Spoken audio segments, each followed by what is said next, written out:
이런 것들을 한번 생각해 봅니다. 이럴 때일수록 좀 쉼이 필요하지 않은가 하는 생각을 하게 되고요. 저는 오늘 아침에 기도를 하면서 그런 생각을 해 보았습니다. 하나님께서 요즘 저희들에게 인생의 노란 신호등불을 켜서 깜빡깜빡하면서 저희들한테 보여주시는 것이다 하는 생각이 듭니다. 그러면서 이 노란불 앞에 서서 좌로 행해야 될지 우로 행해야 될지 아니면 전진을 해야 될지 멈추어야 될지 이런 것들을 생각해 보게 하는 시기가 바로 요즘이 아닐까 이런 생각을 해보게 됩니다. 그러면서 어디로 향할까 하다가 우리가 갈 곳은 우리 주 예수 그리스도의 품 안으로 달려가는 곳이구나 이런 생각을 해보게 됩니다. 그러면서 왜 그런 생각을 할까? 또 생각을 해보니까 그것은 우리 주 안에서 쉼이 있고 안식이 있고 우리 삶에 대한 보호와 또 완전한 공급이 있기 때문에 그렇다 하는 그 생각을 해보게 됩니다. 그러면서 요즘 우리에게 제일 필요한 게 뭘까? 이런 생각을 해보게 되는데 아마 쉼이 아닐까 이런 생각을 해보게 되는 거예요. 우리는 모두 쉼이 필요해서 휴가를 가잖아요. 쉼과 안식을 위해서 여러 가지 일들을 합니다. 우리는 기계가 아닙니다. 기계도 때에 따라서는 정비를 해야 되고 기름칠도 해야 되고 부품도 갈아줘야 또 계속해서 돌아가죠. 로봇도 그렇습니다. 하물며 흙으로 지어진 저희들이 어찌 쉼이 필요하지 않겠습니까? 그래서 이제 우리는 휴가를 가기도 하고요. 또 어떤 사람은 마음을 좀 편하게 안식하기 위해서 좋은 음악을 듣기도 하고요. 그리고 어떤 분들은 요가라는 거를 하더라고요. 요가. 그런데 요가를 왜 하세요? 그랬더니 자기가 그거를 하면 좀 쉼이 된대요. 힘들지만 쉼이 된다. 이렇게 말씀하시고요. 또 어떤 분에게 여쭤봤더니 그분은 아로마 테라피라는 걸 한다고 그래요. 그게 뭐냐면 이렇게 향기를 가지고 자기를 이렇게 좀 편안하게 해주는 그런 무슨 치료법이 있다고 그래요.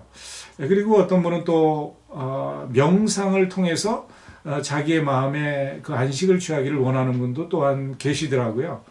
그리고 이제 저도 그 방법에 좀 이렇게 동의하는 편인데 어떤 분들은 이 자연 속으로 들어가는 분들이 계시더라고요. 그러면 좀 편해진다라고 말씀을 하셔요.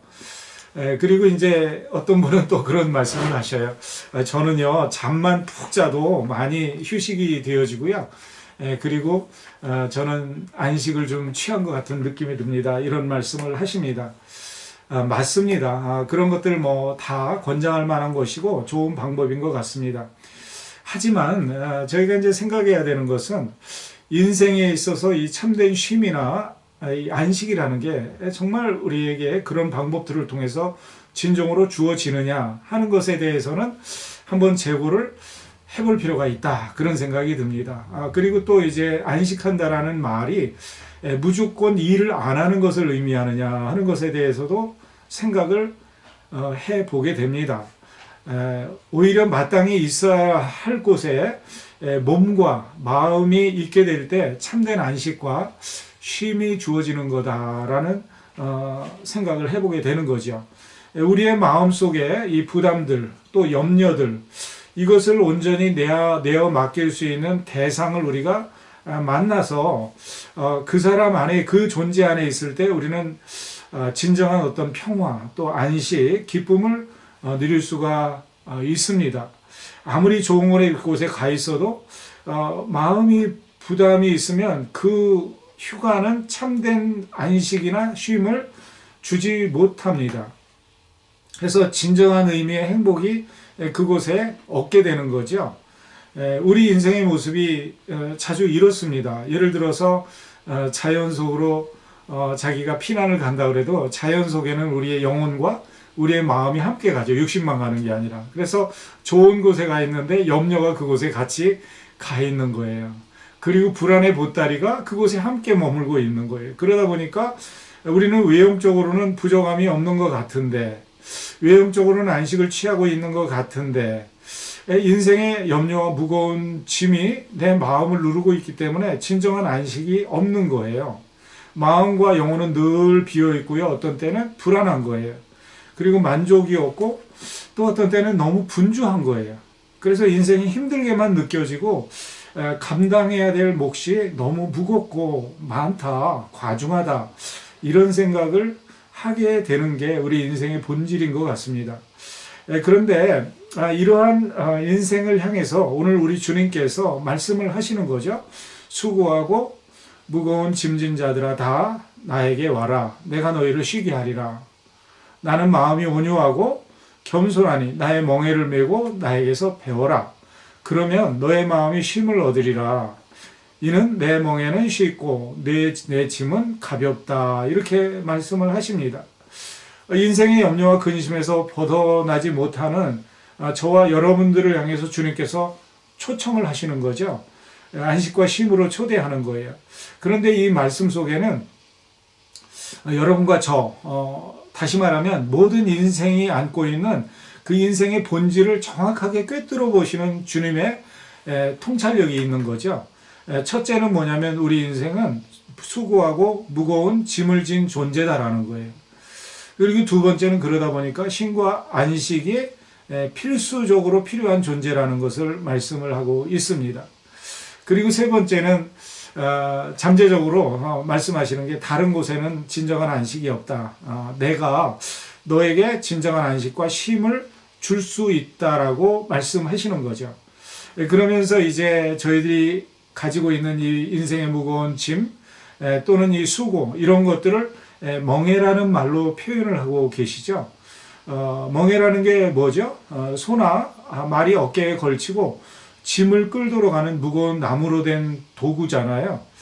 그래서 이 멍에가 이 마차를 연결하면 이 소나 말은 마차를 끌어야 됩니다. 그리고 또 그 멍에를 달구지에 연결을 하면 달구지를 끌어야 되는 거예요. 근데 그것이 달구지가 되었든 마차가 되었든 어쨌거나 힘들고 고달픈 상황과 일을 표현하는 모습이라고 볼 수가 있습니다. 우리 인생의 모습을 아주 잘 묘사해주는 적절한 비유죠. 소가 멍에를 벗어나서 던질 수 없듯이 우리 인생도 여러 가지 인생의 멍에를 벗어날 수 없는 존재로 살아간다는 것입니다. 그게 인생의 본질이죠. 그런데 오늘 본문을 보면 주님께서는 이런 것들을 해결해 주시겠다고 말씀하시는 거예요. 이 인생의 멍에들을 우리 주님께 가지고 나와서 벗어버려라. 그리고 예수님이 주시는 쉽고 가벼운 멍에를 메고 삶에 관한 모든 것을 그분으로부터 배워라. 이렇게 말씀을 하셔요. 그때 저와 여러분이 쉼을 얻게 된다고 말씀하시는 거예요. 다시 말하면 자유를 얻게 되는 거예요. 이 말씀 속에 무엇을 이야기하는 거죠? 주님께서 하시는 말씀의 핵심은 이거예요. 내가 책임진다 이거예요. 내가 책임진다. 그래서 베드로전서 5장 7절에도 보면 베드로 사도를 통해서 우리 주님께서 하시는 말씀이 뭐냐면 너희 염려를 다 주께 어떻게 해라? 맡기라. 이는 그가 너희를 돌보심이라. 다시 말하면 맡기면 우리 주님이 돌봐주시겠다라고 말씀을 합니다. 여러분들이 한번 생각해 보십시다. 이 세상에서 정말 참된 안식이나 휴식이 어디에 있습니까? 아까 제가 여러 가지 것들을 말씀을 드렸죠. 뭐 음악을 듣고 요가를 하고 또 아로마 테라피를 하고 또 명상을 하고 또 자연 속으로 도피하고 잠을 푹 자고 일어난다고 염려가 해결되어 있나요? 그렇지는 않아요. 잠시 위안은 될 수가 있고 피로감은 좀 사라질 수가 있지만 근본적인 문제는 해결되지 않습니다. 그런 의미에서 우리들은 이 세상에는 정말 온전한 안식이라는 것은 있을 수 없구나 하는 생각을 해보게 됩니다.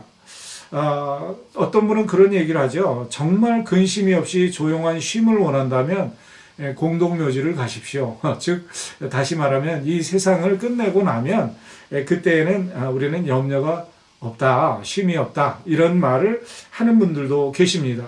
근데 이런 것들 전에 우리가 한번 생각을 해볼 필요가 있는 것 같아요. 뭐냐면 왜 나는 왜 쉬지 못할까? 나는 왜 마음이 평안하지 못할까? 내가 불안해하고 염려한다 그래서 정말 주님 말씀대로 이 풀 한 폭이 키나 한 치 자라게 하는 그런 능력도 없으면서 나는 왜 불안의 보따리를 가지고 그렇게 불안해하고 염려하는가 하는 것에 대해서 한번 생각해 볼 필요가 있는 거예요. 그런데 제가 가만히 묵상하면서 주님의 음성을 생각해 보면 우리가 이 무언가를 하다가 멈추고 주님 앞에 들어가면 내가 그것을 그만두는 것으로 생각해요. 쉼은 끝납니다. 그러니까 to stop is to quit이라고 생각하는 거예요.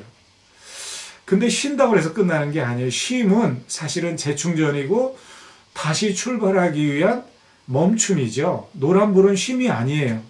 빨간불도 쉼이 아니에요. 그런데 우리는 그것으로 모든 게 끝난다고 생각하는 거예요. 그래서 일을 멈추지를 못하는 거예요.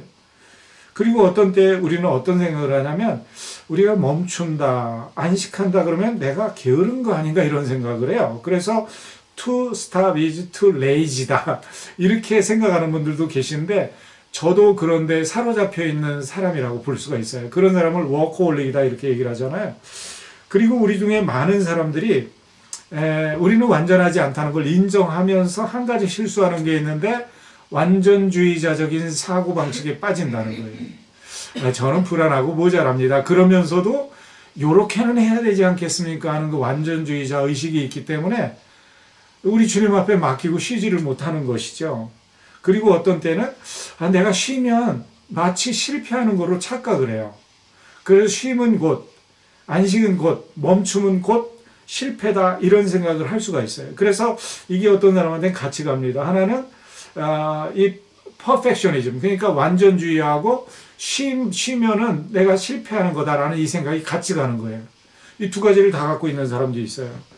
그러다 보니까 우리는 어떤 형태가 되냐면 내가 이 쉬고 나면 내가 인생을 컨트롤할 수 없는 상태가 될지 모른다는 불안에 사로잡히는 거예요.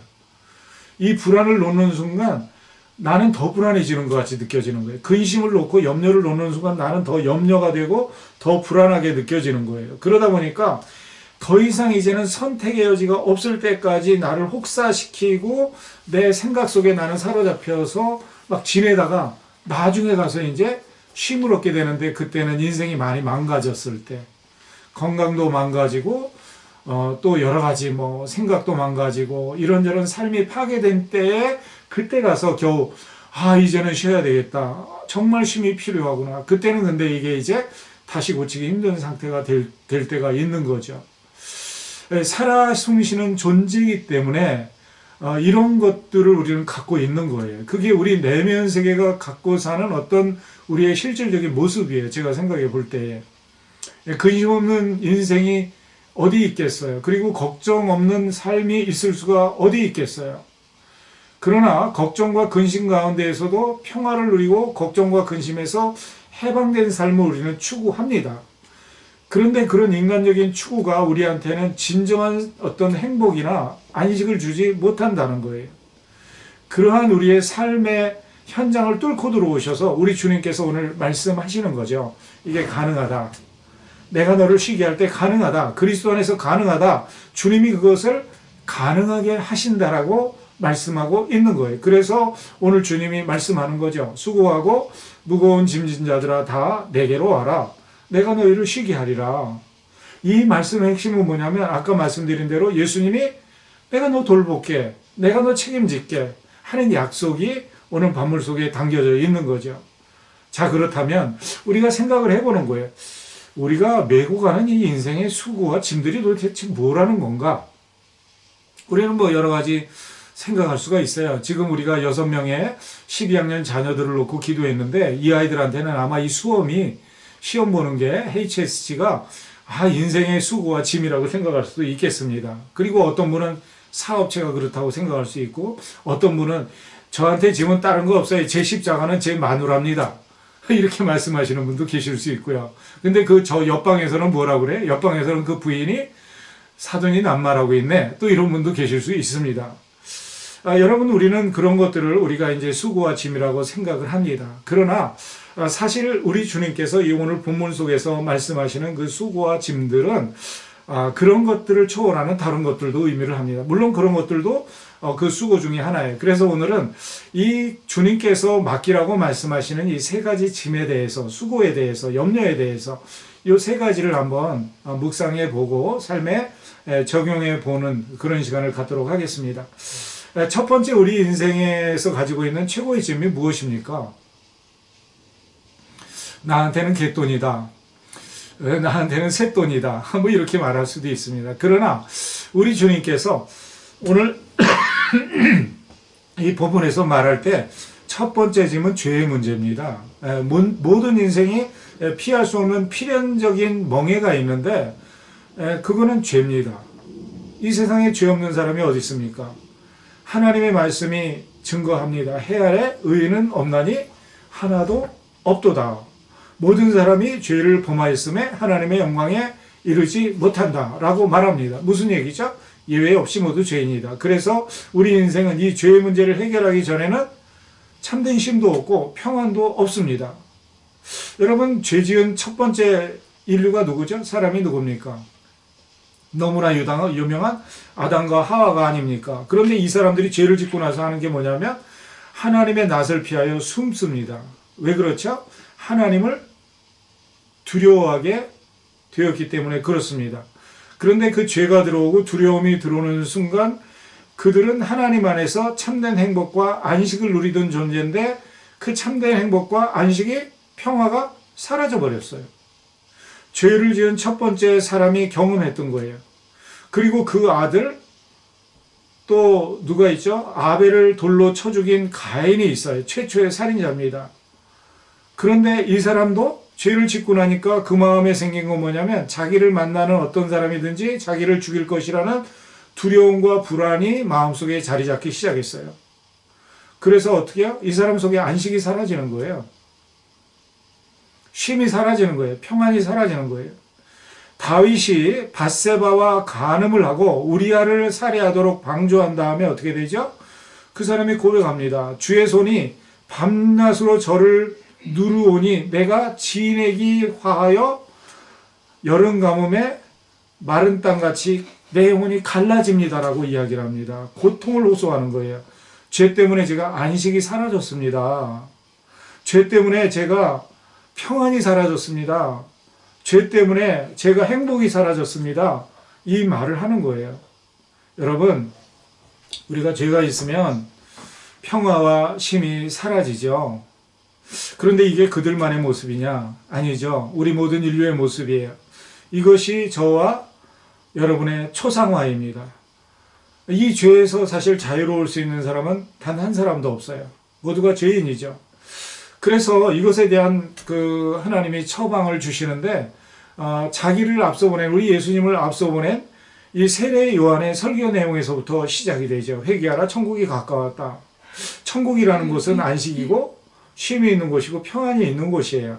그런데 그 가까운 곳을 맞이하기 위해서는 죄에서 돌아서는 행위, 문제를 해결해야 되는 거예요. 그리고 우리 주님께서 첫 번째 설교할 때도 마찬가지예요. 회개하라, 천국이 가까웠다. 그 평안과 안식이 있는 그 천국의 삶을 누리는 방법은 회개하는 거다. 다시 말하면 죄의 문제를 해결하라 이거예요. 회개가 필요한 거죠. 그래서 초대교회 베드로 사도도 설교할 때 그랬어요.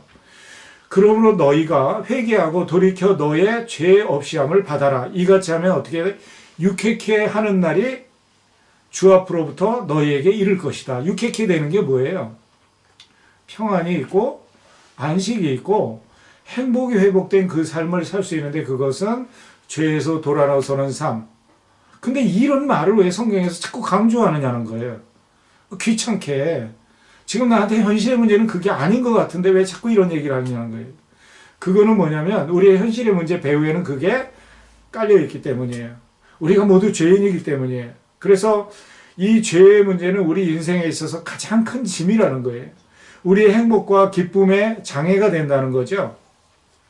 돈이 있어도 어떻게 해요? 죄가 있는 사람은 진정한 만족과 행복을 즐길 수가 없잖아요. 명예를 얻고 출세를 해도 영혼과 마음의 죄의 문제가 해결되지 못하면 불안과 초조 속에 살아가게 되는 거 우리는 다 인정하잖아요. 알고 있잖아요. 영혼이 편치 않은 거 우리는 알잖아요. 그런데 우리는 이거보다 더 우선되는 문제가 있다고 생각을 하는 거예요. 하지만 이 죄 문제가 해결되기 전에는 우리에게 참된 평화가 없는 거예요. 참된 쉼이 결코 있을 수가 없는 거죠. 자, 이 문제를 주님께서 가지고 나오라는 거예요. 우리 주님이 해결할 수 있다는 거예요. 그래서 그분이 우리 죄에서 건져주시는 유일하신 분인 것을 오늘 본문에서 말씀하시면서 그 죄 문제 내가 돌볼게, 내가 책임질게 그렇게 말씀하시는 거예요. 그래서 주님이 한번 말씀하셨죠. 건강한 자에게는 의원이 쓸데없고 병든 자에게라야 쓸데가 있느니라. 나는 네 죄를 도말해주는 의원이다라는 거예요. 죄라는 암덩어리 제거해주는 의사라는 거예요. 나는 긍휼을 원하고 제사를 원치 아니한다. 내가 의인을 부르러 온 게 아니라 죄인을 부르러 왔다. 그러니까 수고하고 무거운 그 죄진 짐진 자들아 나에게 와라. 이렇게 말씀하시죠. 그래서 우리 주님께서 세리와 죄인들하고 함께 먹고 마시고 그들의 친구가 되어주시는 거죠. 그리고 향유 담은 옥합을 깨어서 주의 발에 적셨던 여자의 죄를 그 자리에서 즉시 사해 주시는 거예요. 간음 중에 잡힌 여인의 죄를 용서해 주시는 거예요. 우리 주님은 죄인을 용서하시기를 기뻐하시고 죄를 담당하시고 해결해 주시는 하나님이에요. 그래서 이 죄인들이 회개하고 죄 용서함을 받고 하나님의 자녀가 되면 하늘에서 큰 기쁨의 잔치가 벌어진다고 성경은 증거를 합니다. 이 예수님이 바로 저와 여러분들의 죄도 담당하셨죠. 너무 일반적이지만 우리가 이러한 시기를 살아갈 때 이런 것들을 살짝 뒤돌아보면서 내 속에 있는 이런 찌꺼기들을 제거하고 나면 편안해집니다. 쉼이 옵니다. 갈보리 언덕 위의 십자가에 저와 여러분들의 죄를 이렇게 내려놓으면 우리의 마음속에 평안이 오기 시작합니다. 여러분, 남을 해치는 사람, 범죄하는 자, 어느 곳에 가도 불안합니다. 참된 휴식이 없습니다. 하나님을 거역하는 자, 영혼의 쉼이 없고 평안이 없습니다. 이런 것들이 해결되기 전에 저희들의 모습이 바로 그런 모습이에요. 그러나 양심이 맑고 하나님 앞에서 그리스도의 보혈로 씻김을 받은 사람은 늘 평안합니다. 돈은 좀 없을 수도 있고요. 물질이 그냥 좀 궁핍할 수도 있어요. 세상에서 인정 못 받을 수도 있어요. 그러나 하나님이 너는 깨끗한 존재라고 이렇게 인정을 하시면 쉼과 안식이 있습니다. 예수의 보혈로 용서받은 사람은 언제 어떤 상황 속에서도 안식이 주어지는데 이 죄의 문제가 해결이 안 된 사람은 언제 어떤 상황 속에서도 안식이 없습니다. 그래서 오늘 주님께서 내게로 오라 내가 너희를 쉬게 하리라 라고 말씀하시면서 책임지겠다고 하시는 내용 첫 번째가 죄예요. 우리는 이미 용서받았고 우리는 앞으로 지을 죄도 용서받습니다. 우리 주 예수 그리스도의 보혈의 공로로. 그래서 우리는 쉼을 누릴 수가 있는 거예요. 그리고 두 번째, 인생에 피할 수 없는 엄청난 또 멍해가 있어요. 여러분이 다 아시는 대로 그것은 사망이에요. 죽음이에요. 이 세상에서 죽지 않는 사람이 어디 있어요? 요즘 여러분 왜 밖에 안 나가고 stay at home, 집에 머무르라는 정부의 명령이 떨어지니까 왜 집에 계세요? 나는 죽은 것까지 거 두렵지 않아. 이렇게 말씀하시는 분들이 되게 많아요. 그런데요. 그런 분들이 제일 꽁꽁 숨어 있더라고요. 요새 보니까. 그리고요, 누구 간다 그러면 예전에는 나 외로워서 못 살겠다 그러다가도 누구 온다 그러면 다 못 오게 해. 왜냐면 그 사람이 천지사방 어디 다니다가 바이러스 묻혀갖고 나한테 와서 나 죽일지 모른다는 거예요. 죄의 문제가 멍해가 아닙니까? 멍해입니다. 인류 가운데 하나님이 임의로 산채로 데려간 사람들 외에는 모두 죽습니다. 에녹과 엘리야 같은 사람이 그런 사람이잖아요. 불로초를 구하기 위해서 온갖 수단을 다 썼다는 진시황도 죽습니다. 세계를 진동시켰던 징기스칸도 나폴레옹도 모두 죽었습니다. 모든 인생을 죽음을 맞이하게 되는 거죠. 죽음 앞에 모든 인생은 고개를 숙이고 경의를 표하지 않을 수가 없습니다. 차이가 있다면 앞서느냐 뒤서느냐 빠르냐 늦으냐의 차이일 뿐이에요. 죽음은 모두에게 다가옵니다. 문제는 이 죽음이 절망 가운데 그대로 끝나느냐 아니면 죽음 뒤에도 소망이 있느냐 하는 문제를 가지고 우리는 이야기를 해야 되는 거예요. 믿지 않는 사람들은 죽음 뒤에 아무것도 없다고 생각해요. 모른다고 생각해요. 그러다 보니까 어떻게 모르니까 불안하죠. 여러분, 내일이 왜 불안합니까? 모르니까 불안한 거예요. 여러분, 스트라스필드 우리 플라자 가면 행복했어요? 그곳에 가서 이것저것 먹기도 하고 커피도 마시고 이야기도 나누고 교제도 갖고 얼마나 좋습니까? 그런데 거기를 가면 불안해요. 왜 그러죠? 감염될지 몰라서. 바이러스가 어느 곳에 있다가 내 호흡기를 통해서 내게 들어올지 몰라서 그러는 거예요. 여러분, 모르면 불안한 거예요. 죽음을 모르면 불안한 거예요. 죽음 뒤의 세상을 모른다고 생각하는 사람은 죽음이 불안해요. 그런데 아는 사람은 불안하지 않아요. 왜 그러냐면 알기 때문에, 그리고 그곳을 인도하는 분을 알기 때문에 우리는 불안하지 않은 거예요. 우리 주님께서 분명히 말씀하셨어요. 사람이 한 번 죽는 것은 정한 것이요 그 뒤에는 심판이 있다. 여러분, 그렇습니다. 이거를 아는 사람은 예수를 안 믿을 수가 없죠. 우리가 양심의 북소리를 들으면서 느끼는 게 있죠. 죽음이 다가오는구나.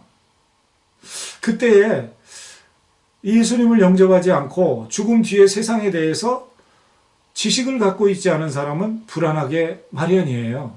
그럼 그게 무거운 짐이 되는 거죠. 그러나 예수를 구세주로 영접하고 생명의 주인으로 영접한 사람은 정반대의 생각을 갖게 되는 거예요. 죄의 삭은 사망이고 하나님의 은사는 그리스도 예수 안에서 영생이니까, 나는 영생이구나. 그가 우리에게 약속하신 약속이 이것이니 곧 영원한 생명이다. 증거는 이것이니 하나님이 우리에게 영생을 주신 것과 이 생명이 그 아들 안에 있는 그것이라.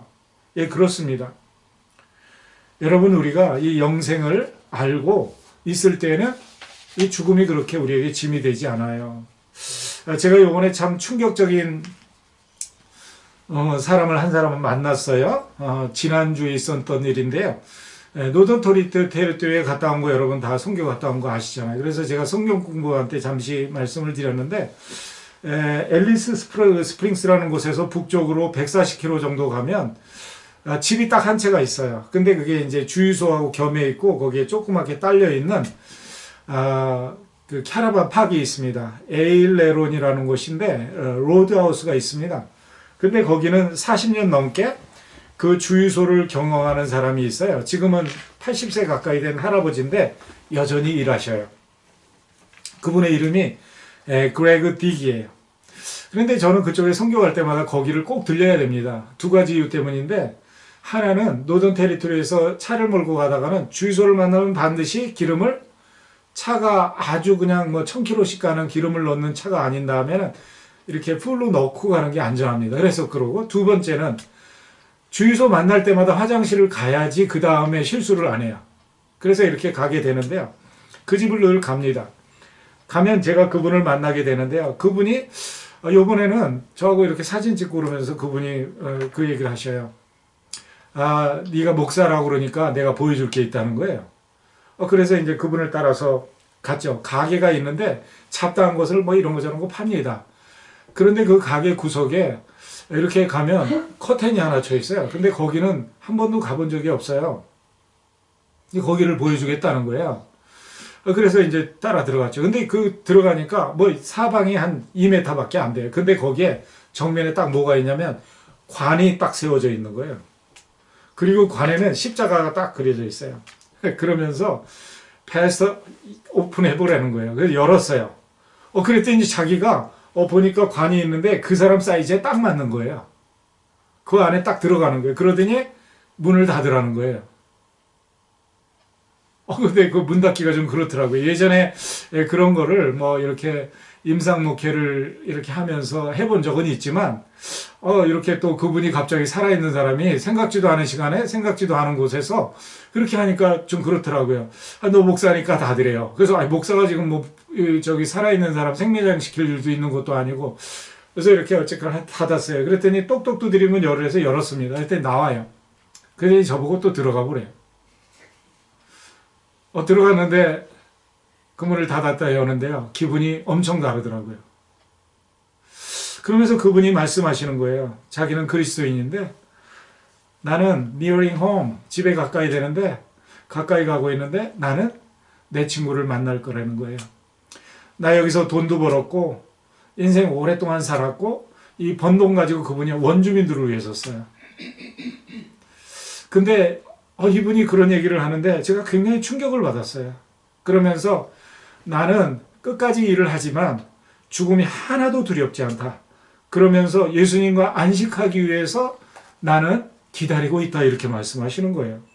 여러분, 저는 그 이야기를 들으면서 참 충격을 받았어요. 야, 이런 믿음의 사람도 있구나.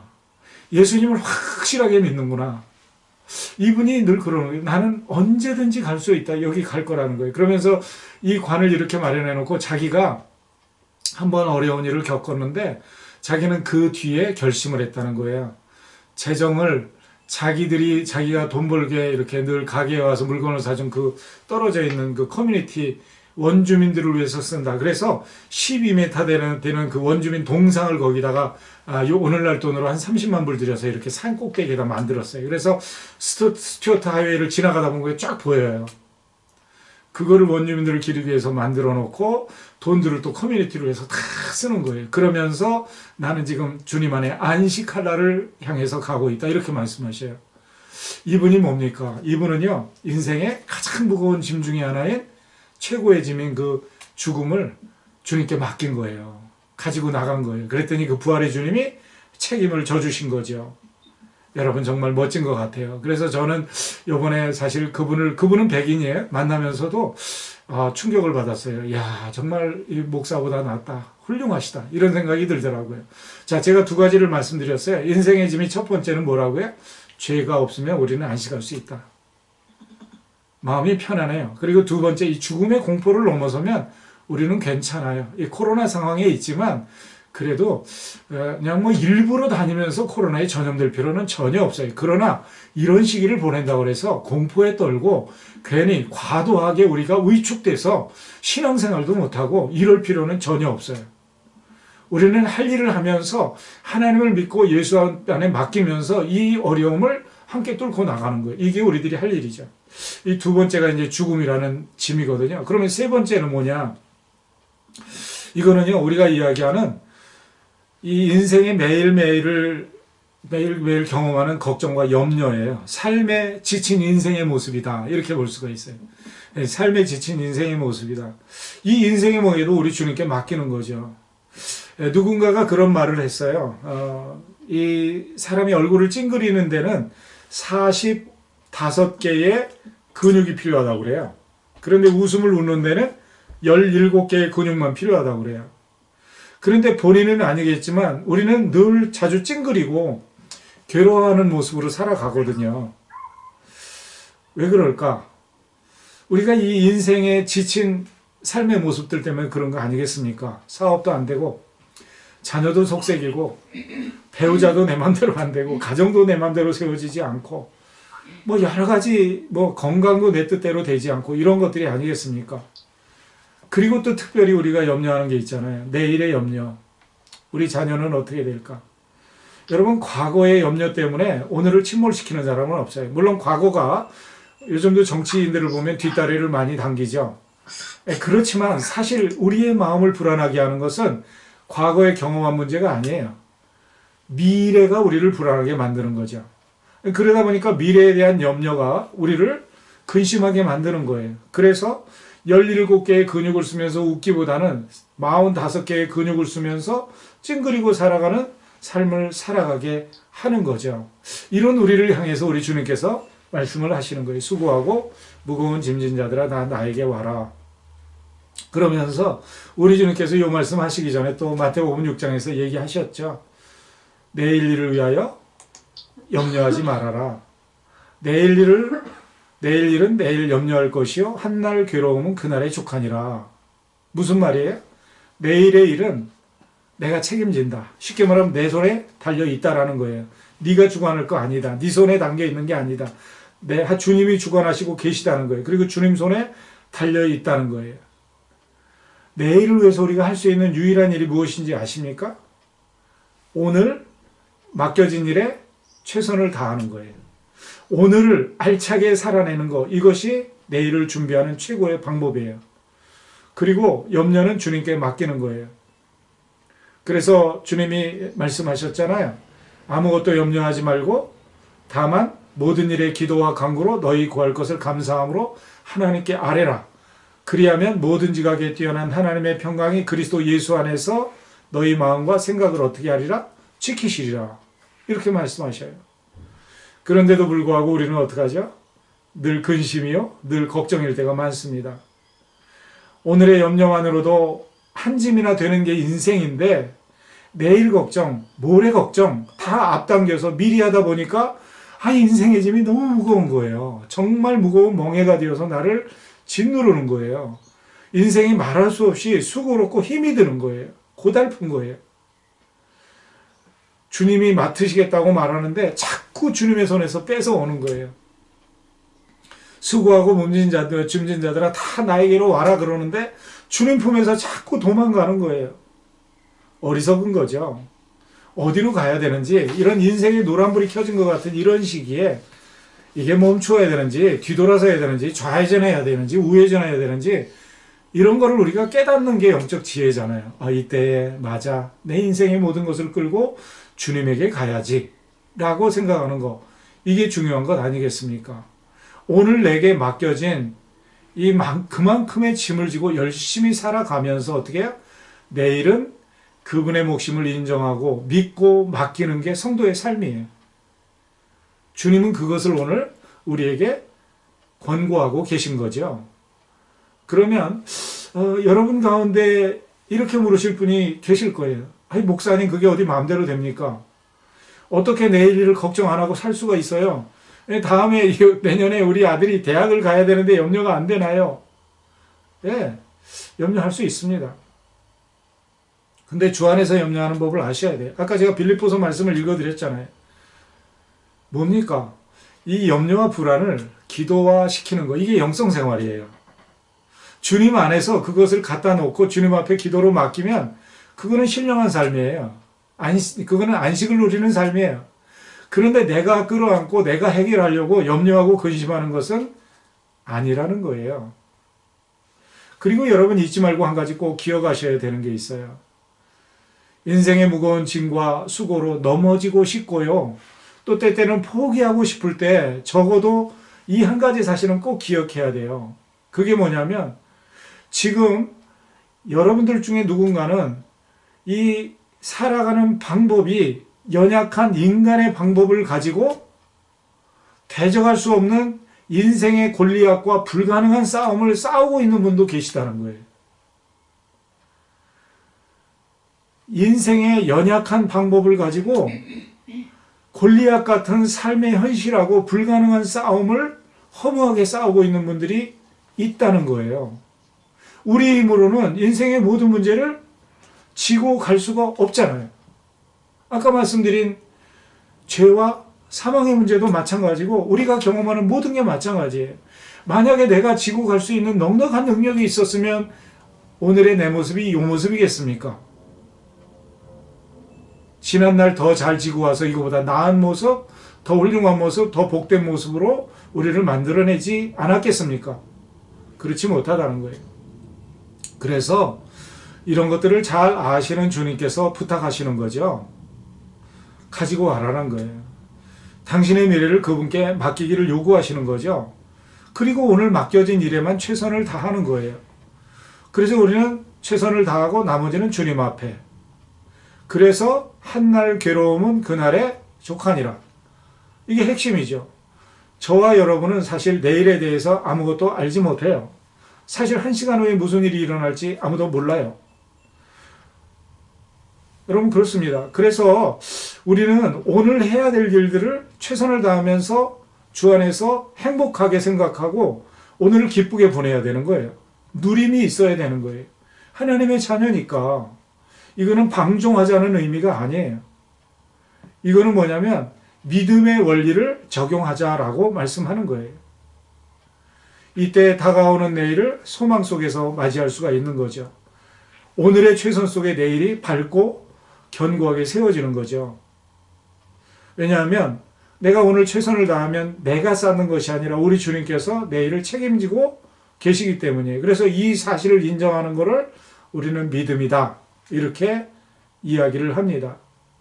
만약에 내일이 우리의 염려와 근심, 우리의 수고와 노력에 달린 것이라면 우리에게는 소망은 없습니다. 왜냐하면 어제라는 오늘이라는 미래를 만들어 온 것을 우리는 제가 60년 살았으면 60년 동안 경험해 보았는데 아니었다는 게 정답이기 때문이에요. 우리가 책임지고 만들어낼 수 있는 게 내일이 아니에요. 오늘과 별다르지 않을 것은 너무나 확실합니다. 그러나 주님의 말씀을 따라서 오늘의 염려와 수고를 가지고 지금 이 순간 최선을 다할 때 내일은 분명히 달라집니다. 이것이 성경의 원리고 오늘 주님께서 말씀하시는 거예요.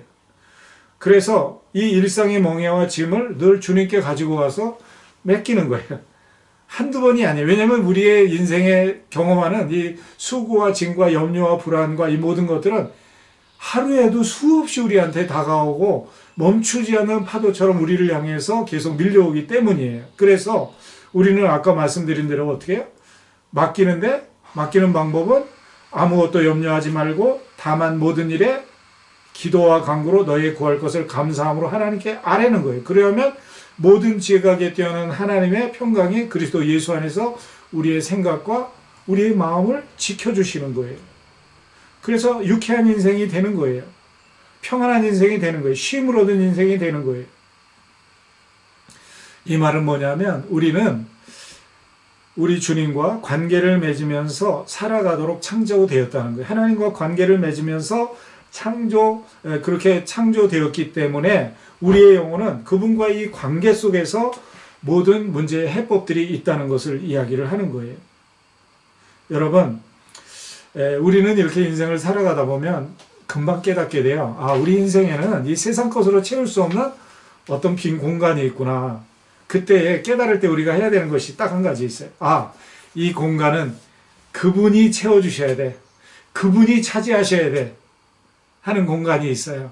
그 공간을 주님께 내어드리면 우리가 그분 안에서 쉼을 얻는 거예요. 그리고 우리가 그분 안에 거하게 되는 거예요. 간단한 예화를 하나 들어드리고 말씀을 마치도록 할게요. 영국의 귀족 한 사람이 반역 업무에 가담이 되어서 이제 탄로가 났습니다. 그래서 이제 피신을 하게 되었는데요. 이 사람을 붙잡으러 온 그 왕의 신하가 그 부인한테 묻습니다. 부인, 남편이 어디 숨었는지 당신은 알 거 아니요? 어서 말하세요. 그랬어요. 그랬는데 그 부인이 서슴지 않고 얘기를 합니다. 제 남편은 제가 숨겼습니다. 그래서 이 고백으로 인해서 어디다 숨겼는지는 말을 하지 않으니까 당시 왕이었던 찰스 2세 왕 앞에 끌려갑니다. 그리고 신문을 받게 되었습니다. 왕이 묻습니다. 그대 남편을 그대가 숨겼다고 고백을 했는데 어디에 숨겼는가? 그때 부인은 대답을 하지 않고 머뭇거립니다. 왕이 다시 다그칩니다. 만약 내가 남편이 숨어있는 곳을 말하면 평안이 갈 것이다. 그렇지 않으면 너는 무서운 고문을 받고 결국은 실토하게 될 거다. 어디 숨겼나? 이렇게 말을 했습니다. 그때 그 여인이 이야기를 합니다. 왕이여, 그렇다면 고백하겠습니다. 내 남편은 다른 곳에 숨겨져 있는 것이 아니라 나의 마음 가장 깊은 곳에 숨어 있습니다. 왕이 찾으실 수 있는 곳은 오직 그곳뿐입니다. 이 이야기를 듣는 찰스 2세는 아무 말도 하지 않고 그 부인을 돌려보냈다는 역사 야사가 있습니다. 한 나라의 왕도 마음속 깊은 곳에 숨은 남편을 빼앗아갈 수가 없는데 하물며 만왕의 왕이신 그리스도의 품속에 깊이 숨어있는 사람, 그분이 감추신 여러분과 저를 이 세상에 어떤 마귀가 빼앗을 수 있겠습니까? 여러분, 죄나 사망이 빼앗을 수 있겠습니까? 여러분과 제가 세상에서 경험하는 걱정과 근심이 우리를 빼앗을 수 있겠습니까? 오늘날 코로나가 저와 여러분을 빼앗아갈 수 있습니까? 빼앗을 수 없습니다. 우리 주님은 우리를 세상에 내어주지 않습니다. 주님이 말씀하십니다. 내가 이것을 너희에게 이루는 것은 너희로 내 안에서 평안을 누리게 하려 함이라. 너희가 세상에서는 때때로 환난을 당할 것이다. 그러나 담대하라. 내가 세상을 이기었노라. 이렇게 말씀하십니다. 지금 이 순간 여러분, 우리는 염려를 주님께 맡깁시다. 우리에게 있는 혹시라도 마음에 거리끼는 것들이 있으면 주님 앞에 다 고백하는 거예요. 그리고 회개하고 깨끗해지는 거예요. 그러면 안식이 오는 거예요. 편안해지는 거예요. 평화가 오는 거예요. 행복해지는 거예요. 죽음에 대한 공포 있을 거예요. 아니 세상에 코로나가 뭐 우리 살고 있는 뭐 어디까지 왔대, 어디에도 있고 어디에도 누가 지나갔대, 염려가 될 것입니다. 주님 앞에 맡깁시다. 그렇다고 해서 우리가 해야 되는 방역의 문제나 조심의 문제나 이런 거를 하지 말라는 미련한 얘기가 아니에요. 우리가 그런 것 때문에 불안에 떨면서 오늘 주어진 행복과 오늘 주어진 주님의 축복, 주님이 주시는 안식을 놓치고 사는 삶은 옳은 삶이 아니라는 것을 말씀드리는 거예요. 여러분, 이런 일로 인해서 경제적으로 힘든 분들 계실 거예요. 재정적으로 어려움이 있으신 분 계실 거예요. 육체적으로 힘든 분들 계실 거예요. 마음속에 우울증이 쌓이는 분 계실 거예요. 답답함이 임한 분들이 계실 거예요. 그러나 여러분, 이런 것이 얼마나 오래 가겠습니까? 우리가 지나온 인생을 뒤돌아보면 호주에 정착할 때 편했습니까? 여러분 오늘 이 자리까지 오실 때 대학 입학시험 안 보셨습니까? 시험 통과 안 했습니까? 사업할 때 힘들지 않았습니까? 직장 다닐 때 어렵지 않았습니까? 다 있었습니다. 그러나 오늘 여러분은 훌륭하게 이 자리에 서 계십니다. 걱정하지 마십시오. 우리 주님께 맡기는 거예요. 우리 주님이 말씀하셔요. 그러므로 내일 일을 위하여 염려하지 말라. 내일 일은 내일 염려할 것이요 한날 괴로움은 그날에 족하니라. 수고하고 무거운 짐진 자들아 다 내게로 오라. 내가 너희를 쉬게 하리라 말씀하십니다.